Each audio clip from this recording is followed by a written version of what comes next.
We're gonna roll into lot 2 here. Lot 2 comes from the far left here. Mackenzie Cash, owner operates Broad Light Show Cattle and SLD Designs out of Wisconsin.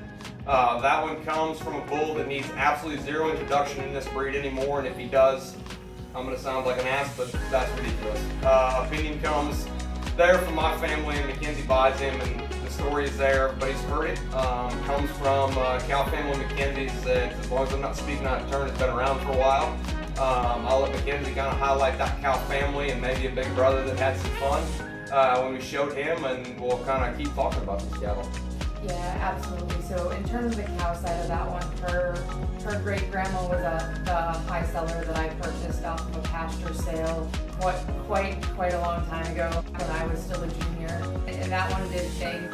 I'm from further north. I'd like to talk about Badger Kickoff and what's now known as Badger Brawl, and that one won Badger, and she won jackpot shows basically all spring that spring, and her mother had basically turned around and did the exact same thing. And her last calf was a fall bull that we showed that won his division in Kansas City. And just did some neat things like that. He actually sold to a family out in Delaware a year and a half ago now. And he's doing some cool things out there as well. But this one, because this cow family's been around for quite a while, dates back to when I was a junior, and they just make excellent cows in terms of their other functionality, the way they get out and move. They're just so sound, and they're such good mama cows. I really appreciate this one for not only the show ring style that she's got, but also I pretty much guarantee this one is going to hit the ground running when she hits either the donor pen when she's done or goes straight into production. A lot of cow power in that one, guys. Listen to what Mackenzie said. It's going to be regurgitated, spit out in 700 ways that I can make it to get my point across. Cow families matter, and listen to what Mackenzie just said. There's generations of wealth in that one. Like if you study just center body proportions as it relates to the rest of their skeleton, front, back, they tie from their chest forward, mid-rib, back, and their flank. That one probably hits as good as any in this sale. That heifer is an exceptional in terms of the functionality of her back leg, and it's still big and robust and round. Her bone work, she's huge-toed, but still square and sharp and attractive in the way it hits the surface and the way she flexes it.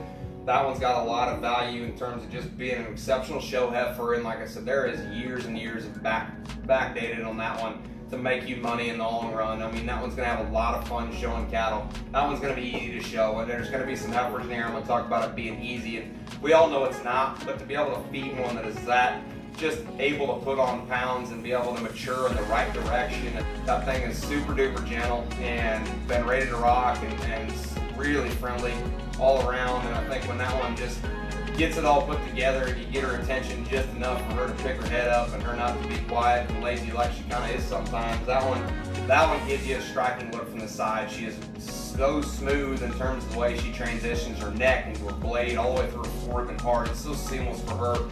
It's so easy for that one just to be that big and soft and maternal in her center body, but yet still sharp and attractive in the way you want her points to be for a show ring and to be a competitive show heifer. And I think something that's hard to do, and I know I complain about it, and I probably just aren't good enough at growing hair at times, but these red ones, this is a furry red one. Has been since jump. At least everything since I've seen her, Mackenzie. I mean, that thing has always been furry. Her big brother was hairy than all get out. A lot of her other brothers, Mackenzie has had some show steers out of that mate, out of that cow, and out of this mating that have just been absolutely furry. And I think this one's going to do it pretty easy. It's soft hair, it's good hair. We're talking about red ones. I complain as much as anybody about trying to get an a red one at times.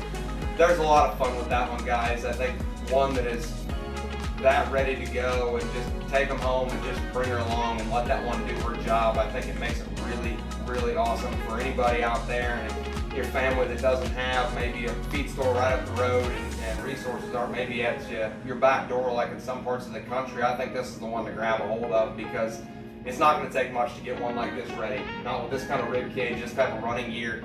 It's so easy for her, and she's so good just from the side, and you study her from a 3/4 angle and how it comes all together.